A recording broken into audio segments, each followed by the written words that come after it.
नमस्कार, आपण पाहत आहात इंडियाचा आवाज न्यूज चॅनल।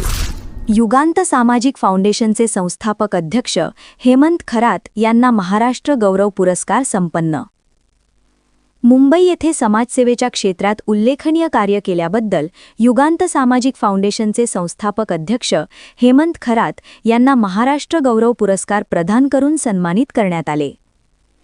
राष्ट्रीय रेल्वे यात्री संघ सोशल वेलफेअर फाउंडेशन व दर्पण पत्रकार संपादक फाउंडेशन यांच्या संयुक्त विद्यमाने आयोजित करण्यात आलेल्या या पुरस्कार सोहळ्यात विविध क्षेत्रातील मान्यवरांच्या उपस्थितीत हा सन्मान देण्यात आला। या कार्यक्रमात प्रमुख मान्यवर म्हणून PM वायकर, रेल्वे प्रबंधक मुंबई, रवींद्र तांबे, जनकल्याण अपंग पुनर्वसन संस्थेचे संस्थापक अध्यक्ष, अंबादास चंदनशिवे, उपसचिव, कृषी विभाग मंत्रालय, सिने अभिनेत्री सुषमा गायकवाड, विकास थोरात, सचिव मंत्रालय, संदीप चव्हाण, मुंबई मराठी पत्रकार संघ अध्यक्ष, भारत वानखेडे, सचिव मंत्रालय, दीपमाला कांबळे, राष्ट्रीय अध्यक्ष, रेल्वे यात्री संघ social welfare foundation, Nandkumar Pandey, संस्थापक अध्यक्ष, रेल्वे यात्री एकता मजदूर संघ, तसेच संभाजी कठारे, पोलीस निरीक्षक मुंबई आदी मान्यवर उपस्थित होते।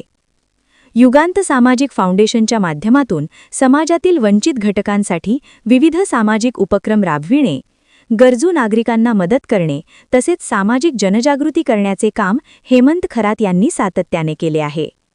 त्यांच्या या कार्याची दखल घेत त्यांना महाराष्ट्र गौरव पुरस्कार देऊन गौरविण्यात आले। या सन्मानाबद्दल उपस्थित मान्यवरांनी खरात यांचे अभिनंदन करत त्यांच्या सामाजिक कार्याचे कौतुक केले।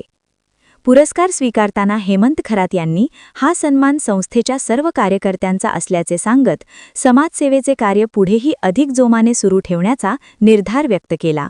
अशाच ताज्या आणि विश्वासार्ह बातम्यांसाठी आपण पाहत रहा इंडियाचा आवाज न्यूज चॅनल। लाईक करा, सबस्क्राईब करा आणि शेअर करायला विसरू नका।